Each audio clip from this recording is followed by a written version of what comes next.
નમસ્કાર, હું છું કેતલ અને આપ જોઈ રહ્યા છો CB24। વડાપ્રધાન નરેન્દ્ર મોદી પ્રયાગરાજના મહાકુંભમાં પહોંચ્યા છે। અહીં તેઓએ સંગમ ઘાટ ઉપર આસ્થાની ડૂબકી લગાવી છે। વડાપ્રધાન નરેન્દ્ર મોદીની પ્રયાગરાજ મુલાકાત માટે કડક સુરક્ષા વ્યવસ્થા કરવામાં આવી છે।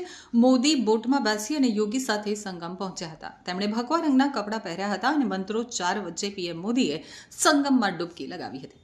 માહિતી અનુસાર રાજ્ય સરકારના ઘણા વરિષ્ઠ મંત્રીઓ, જેમાં બંને નાયબ મુખ્યમંત્રી કેશવ પ્રસાદ મૌર્ય અને બ્રજેશ પાઠકનો સમાવેશ થાય છે।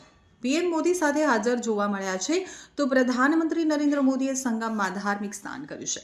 જેટી ઉપર ઊભા રહી અને પીએમ મોદીએ માં ગંગાને પ્રણામ કર્યા અને આચમન લીધા પછી ગંગામાં ડૂબકી લગાવી હતી। પીએમ મોદીએ હાથમાં અને ગળામાં રુદ્રાક્ષની માળા પહેરેલી હતી। તેઓએ ભગવા રંગનો કુર્તો અને વાદળી મફલર પહેર્યું હતું। સૂર્યદેવને અર્ધ ચડાવી અને તેમણે માં ગંગાને પ્રાર્થના કરી હતી। ત્યારબાદ માં ગંગા નદીમાં રહી અને પ્રદક્ષિણા કરી હતી। ત્યારબાદ રુદ્રાક્ષની માળાથી મંત્રો જાપ કરતા જોવા મળ્યા હતા।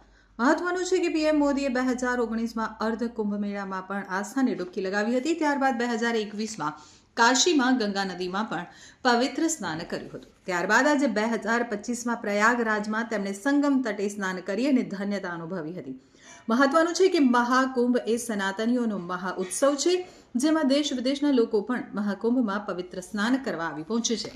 તો પીએમ મોદીના આગમનને લઈ પ્રયાગરાજમાં ચુસ્ત બંદોબસ્ત ખડકી દેવાયો છે।